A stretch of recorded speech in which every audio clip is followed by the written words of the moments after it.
All right, every Tuesday we will highlight your money. And today we are speaking to Steve Biko. His Twitter handle is @SokoAnalyst. He will be putting some of the issues we'll be raising to him and putting to him into perspective. Steve is at our I&M studios. If you can hear me, good morning, mister. Morning to you, Sophia. Good to see you, and thank you for making time for us. It's my pleasure. All right, we'll get quickly into this. Let's first talk about stocks. Which, in your opinion, would you say are the top Kenyan stocks right now to watch, and why? Given how the international market has been and the local issues have been and how the investors have been reacting, the top 5 stocks to watch will be, in my view, will be Safaricom, KCB, Mumias, Kenya Airways, and Barclays Bank. More or less because of the key fundamental issues that these particular stocks have, their discounts value at the stock market, and the fact that when you look at, for example, like Safaricom, it's one stock that has actually gone up more than 60% in the last 2 months. Okay. And still speaking of the Kenyan stocks, how does one rate investor confidence? How's that going so far? Basically, we can tell that the investor confidence is there, though many investors, especially foreign investors, have taken to, they're holding the position, wondering what's the way to go. And inadvertently, local investors normally, because of lack of information on how to better invest in the market, are those who actually been selling out a lot. So at the moment, we've seen that the market lost a few points yesterday, 0.21. And this is something that will continue for the rest of the week. But given the fact that a lot of stocks are discounted and there's been a few correction, and this is basically without putting in the fact of international issues like the Syrian war and everything else, because our Kenyan market is connected. It's too early to tell how the market is going to be, but by Thursday, Friday, we'll be able to tell the true direction of the NSE. All right. And of course, there are many people at the beginning of the year talking about they want to invest. We are coming now towards the end of the year.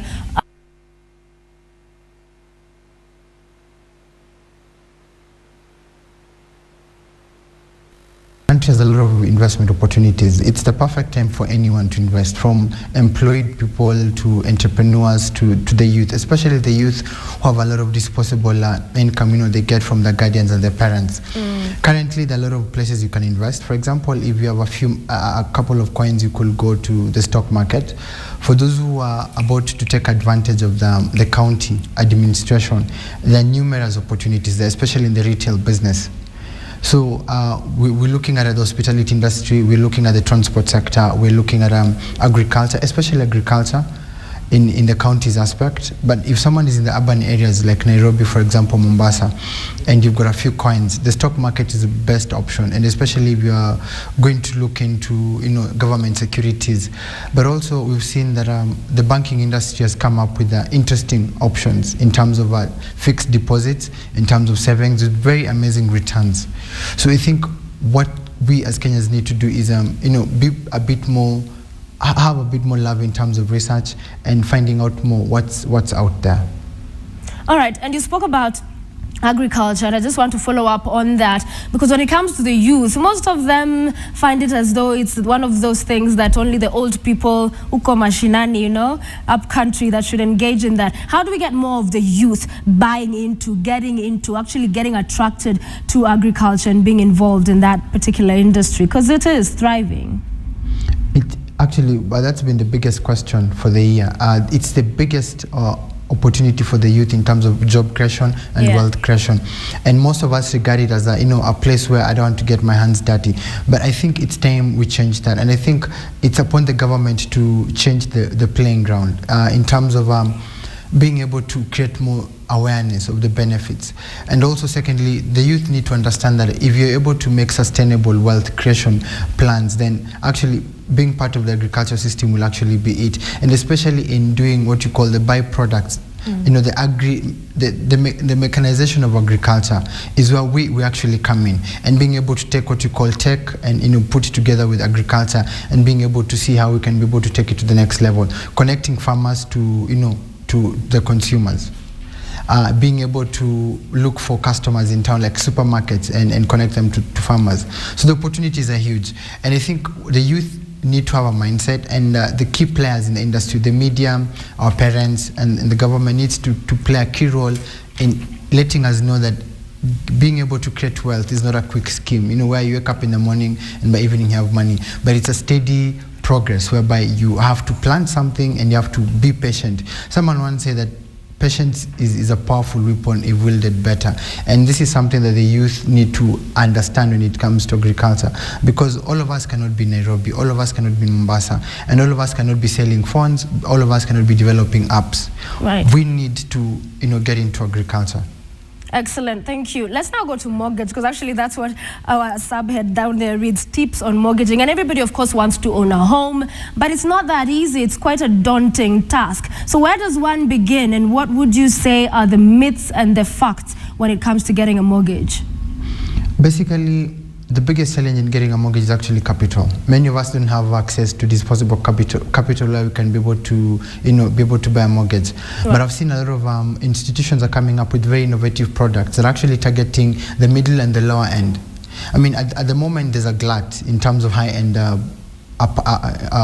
real estate property, but it's out of reach. You're getting an apartment going for 20 million for 2 bedrooms, which is actually ridiculous.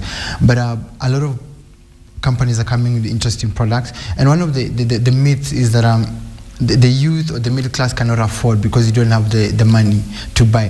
Yet we forget that on a monthly basis I'm paying rent of 30,000 plus, which if you spoke to your bank and understood the repayment schedule, you could actually be able to get a mortgage. So one, we have we are scared of actually getting the right information. We don't ask. So I will simply say I don't want to go and ask because I don't qualify. 5 issues prevent make getting a house very expensive, especially by up to 21%. These are legal fees, stamp duty, being able to pay the 10% deposit, being able to pay the analysis and the conveyancing fees. But if someone is able to understand this and someone can be able to come up with saving culture, one of our biggest challenges, we don't have a saving culture. We consume a lot. We're always, buying tech gadgets, or, always going out drinking, but we never save. If we can start saving early at the age of 21, between 21 and 25. By the time you get into 30, you can have enough deposit to actually pay for the mortgage. And secondly, it's time we stop just talking to our relatives and friends about the real estate industry and spoke to the experts themselves to be able to understand what is really going on, where the golden deals are, and how we can be able to get them. Right. And 3, I think it's high time we also demanded from the government to be able to get into real estate and change the level playing field, because the real estate developers are focused on high-end market, but it's time for them to focus on the low-end market, because this is where the demand is higher. All right. And finally, as we wind up, Steve, the high rates, that's the biggest concern when it comes to mortgages. How can that be addressed going forward? The issue of the high rate, what we need to understand is the key players in the industry, the contractors and the financiers, need to understand there are a few issues actually in terms of the valuation of for example an apartment or a townhouse is actually ridiculous, because when you break it down, the aspect of greed and trying to make a quick profit comes into it. So this is where the government needs to come in and regularize the industry in terms of looking at what is the market share or the market value of any house or any apartment, so that all the interested people can be able to play to it.